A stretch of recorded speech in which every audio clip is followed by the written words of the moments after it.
नमो भगवते वासुदेवाय नमः। हरे कृष्णा। आप सभी श्रोताओं भक्तों को अधिक मास और पुरुषोत्तम मास में स्वागत है। आज आप सुनेंगे इस वीडियो में पुरुषोत्तम मास की अध्याय 3। आज 19 मई दिन मंगलवार है और पुरुषोत्तम मास अधिक मास के अध्याय 3 की संपूर्ण कथा सुने। साथ ही श्री कृष्ण कवच पाठ हिंदी अनुवाद जरूर सुने। तो आइए श्रद्धा और चित्त मन से इस कथा को सुनने से मन शांत और सभी प्रकार के मनोवांछित फल की प्राप्ति होगी। तो प्रेम से कहिए श्री विष्णु भगवान की जय। भगवान श्री कृष्ण कहते हैं कि कैसे पवित्र माह में किए गए छोटी सी छोटी भक्ति कई गुना फल की प्राप्ति होती है। यह भगवान श्री कृष्ण और भगवान विष्णु की असीम कृपा करने से सबसे दुर्लभ अवसर इसी पुरुषोत्तम मास की कथा पढ़ने अथवा श्रवण करने से है। तो आइए ऋषि नारद गण बोले, हे महाभाग्य नर के मित्र नारायण नारद के प्रति जो शुभ वचन आप बोले हैं विस्तार पूर्वक हमें कहिए। श्री सुत जी बोले, हे दिव्य उत्तम नारायण, हे नारद के प्रति जो सुंदर वचन कहे वह जैसे मैं सुना हूँ वैसे ही कहता हूँ, आप सुनिए। नारद जी बोले, हे नारद, पहले महात्मा श्री कृष्णचंद्र जी ने राजा युधिष्ठिर से जो कहा था वह मैं कहता हूँ, सुनो। एक समय धर्मराज राजा अजय सुर युधिष्ठिर छल प्रिय दुष्ट राष्ट्र के दुष्ट पुत्र ने द्वारा दूर कीड़ा में हार गए थे। सबके देखते देखते अग्नि से उत्पन्न हुई धर्मपरायण द्रौपदी के बाल को पकड़कर दुष्ट ने दुर्शासन ने खींचा और खींचने के बाद उनके वस्त्र उतारने लगा। तब भगवान श्री कृष्ण ने उनकी रक्षा किए। पीछे पांडव राज्य के त्याग कर काम्य वन में चले गए। वहाँ अत्यधिक कलेश से युक्त वे वन के फलों को खाकर जीवन बिताने लगे। जैसे जंगली हाथियों के शरीर में बाल रहते हैं, इसी प्रकार पांडवों के शरीर में बाल हो गए। इस प्रकार दुखित पांडवों को देखने के लिए भगवान देव की सूत मुनियों के साथ काम्य वन में गए। उन भगवान को देखकर मृत शरीर में पुनः प्राण आ जाने की तरह युधिष्ठिर ने भीम सेम अर्जुन आदि प्रेम विह होकर साहस हो उठे और प्रति से श्री कृष्ण से गले मिलकर और भगवान श्री कृष्ण के चरण कमल में भक्ति से नमस्कार करते भय द्रौपदी धीरे धीरे वहां आए। आह्लादित होकर भगवान को शीघ्र ही नमस्कार करती गई। उन दुखित पांडवों को मेरु मृग के चम्र के वस्त्रों को पहिए और समस्त शरीर को धूल लगी और रूखा शरीर चारों तरफ बाल बिखरे हुए थे। द्रौपदी को उसी प्रकार दुर्लभ शरीर वाले और दुखित से घेरा हुआ देखकर इसी तरह दुखित पांडवों को देखकर अत्यधिक दुखी भक्त वल्लभ भगवान धृतराष्ट्र के पुत्र को जलन देने लगी की इच्छा से उन पर कुदृत हुई। विश्व के आत्म बाहों को ढला उड़कर देखने वाले करोड़ों के काल रह मुख की तरह मुख वाली धधकती हुई प्रलय की अग्नि के समान हो उठी। ओठों को दांत से नीचे की ओर दबाकर तीनों लोगों के जला देने की तरह श्री सीता के वियोग से संताप भगवान श्री रामचंद्र जी को रावण पर जैसा क्रोध आया था उसी प्रकार कुद्र भगवान को देखकर कांपते हुए अर्जुन कृष्ण को पसंद करने वाले लिए द्रौपदी धर्मराज तथा लोक और लोगों के भी अनुमोदित होकर शीघ्र ही हाथ जोड़कर उनकी स्तुति करने लगी। हे अर्जुन बोले, श्री कृष्ण मैं जगत के नाथ, हे नाथ मैं जगत के बाहर हूँ, आप ही जगत की रक्षा करने वाले हैं। हे प्रभु क्यों मेरी रक्षा आप न क्यों करेंगे। जिनके नेत्र के देखने से ही बाह का पलत हो जाते हैं, उनके क्रोध करने से क्या नहीं हो सकता, ये कौन जानता है कि क्या होगा। ये संहार करने वाले क्रोध का संहार कीजिए। हे तथ्य है, हे जगतपते, आप ऐसे महापुरुषों को क्रोध से संसार का प्रलयन हो जाते हैं। संपूर्ण तत्व को जानने वाले सर्व वस्तु के कारण करक के कारण वेद और वेदगाता के बीज के आप साक्षात श्री कृष्ण है। मैं आपकी वंदना करता हूँ। आप ईश्वर है। इस चराचर मत संसार को आपने उत्पन्न किया है। सर्व मंगल के डल है। आप ही सनातन के बीज रूप है। इसलिए एक के अपराधों से आपने बनाए समस्त विश्व क्या आप नाश कैसे करेंगे। कौन भला ऐसा होगा जो मगरमच्छों के जलने के लिए आपने घर को जला दे। हे श्री नारायण जी बोले, दूसरों को वीरता को मदद करने वाले अर्जुन ने भगवान के इसी प्रकार निवेदन कर प्रणाम किया। स्तुति से बोला। श्री कृष्ण ने अपने क्रोध को शांत किए और स्वयं की चंद्रमा की तरह शांत हो गए। इसी प्रकार भगवान को शांत देखकर पांडव स्वच्छ होते भय प्रेम से प्रसन्न मुख और प्रेम विहुल हुए। सबों ने भगवान को प्रणाम किए और जंगली कदर मूल फल आदि से उनकी पूजा किए। नारायण जी बोले, तब शरण में जाने योग्य भक्तों के ऊपर कृपा करने वाले श्री कृष्ण को प्रसन्न जन विश्व को प्रेम से भरे हुए हैं। नम अर्जुन को बारंबार प्रणाम किए और जो प्रश्न आपने हमें किया वही प्रश्न उन्हें श्री कृष्ण से किए। इसी प्रकार अर्जुन को प्रश्न सुनकर क्षमा पात्र मन से सोचकर अपने गुह पांडवों को और व्रत को धारण की हुई द्रौपदी को आश्रय देते हुए वक्त को श्रेष्ठ श्री कृष्ण पांडवों से हित कर बोले, हे कृष्ण। श्री कृष्ण जी बोले, हे राजन, हे महाभाग्य, हे विहुक्त सन, सब मेरा वचन सुनो। आपने यह प्रश्न अपुण्य किया है।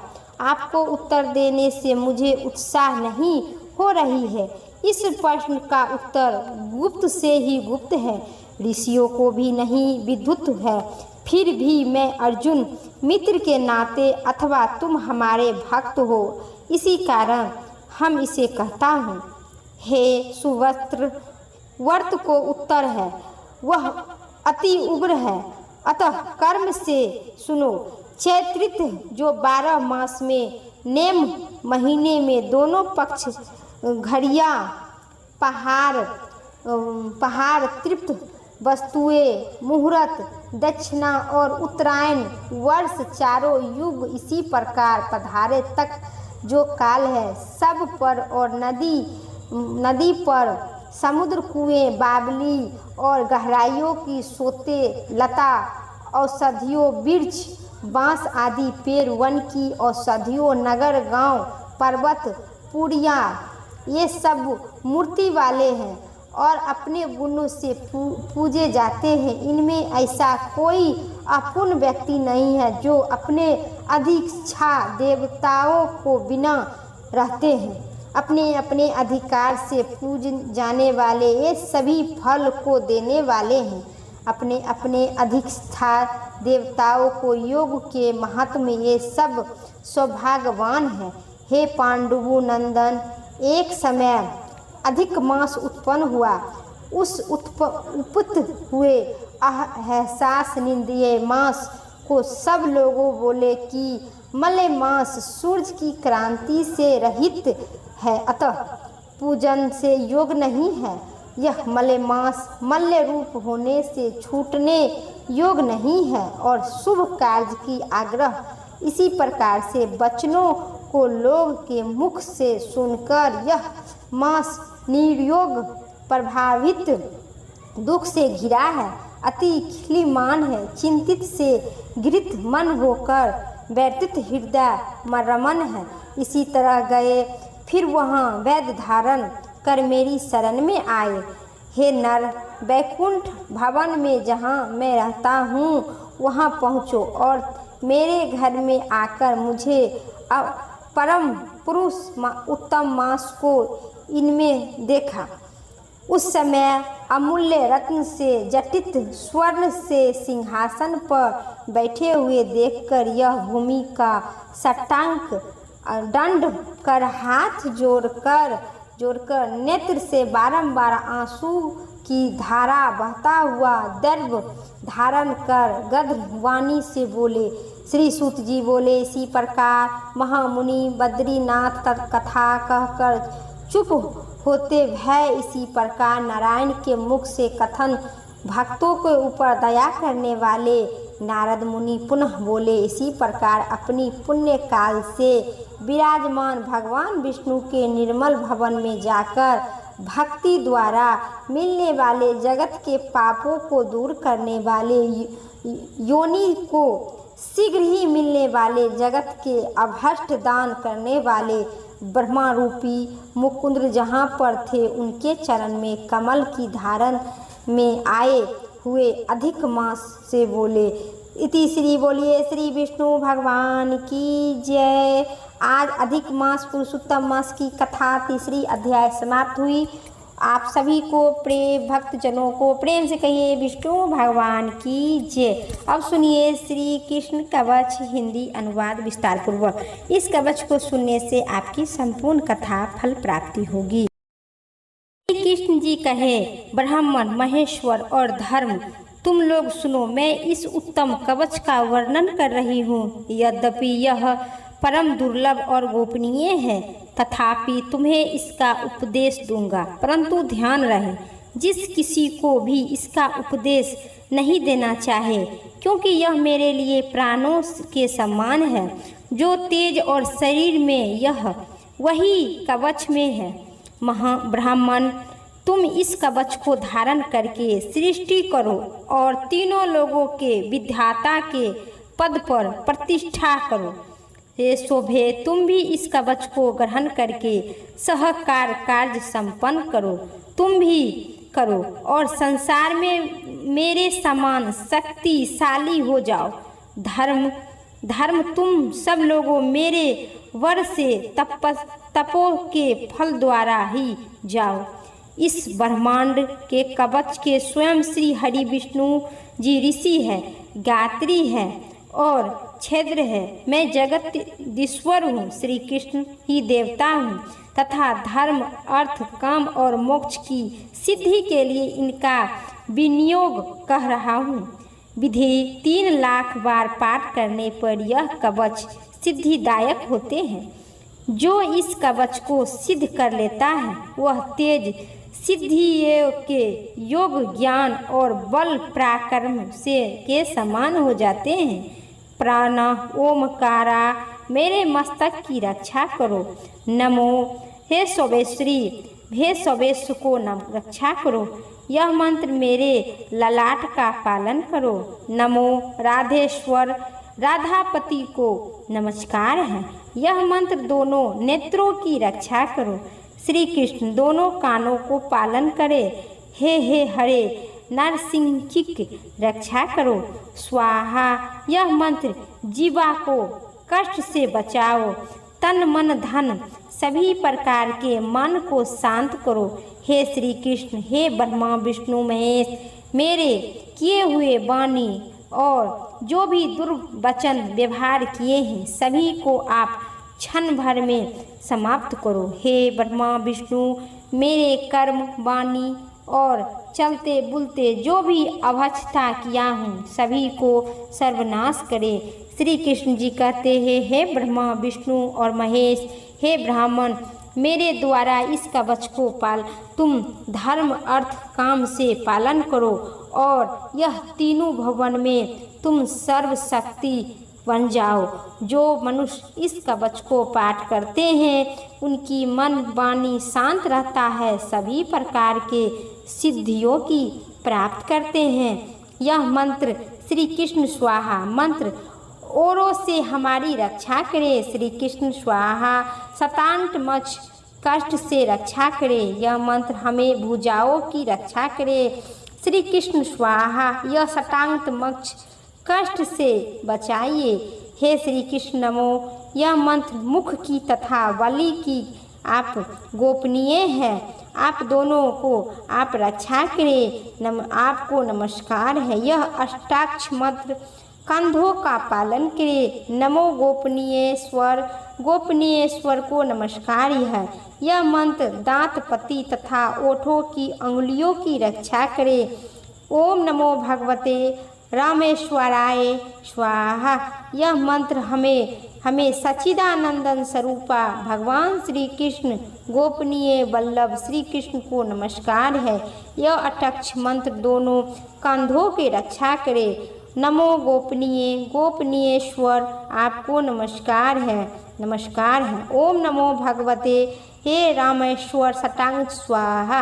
यह मंत्र हमें स्वामी सच्चिदानंदन भगवान श्री कृष्ण को नमस्कार करती हूँ। नमस्कार करती हूँ। उनकी प्रसन्नता के लिए मैं अपने स्वर्ग की आहुति देता हूँ, त्याग करता हूँ। यह षटाक्षर मंत्र मेरे वक्ष स्थानी की रक्षा करे। ए श्री कृष्ण स्वाहा। यह सदा मेरे दोनों कानों के कष्ट को बचाए। ओम विष्णवे स्वाहा। यह मंत्र मेरे कंठकाल को अस्तित्व पज की रक्षा से रक्षा करे। हे श्री कृष्ण। यह मंत्र मेरे वाणी कर्म और वचन द्वारा हमें रक्षा करे। रक्षा करे। ओम हरे नमो। यह मंत्र सदा मेरे पृष्ठभाग और पैरों का पालन करे। ओम गोविंदाय धारणो स्वाहा। यह संपूर्ण शरीर की रक्षा करे।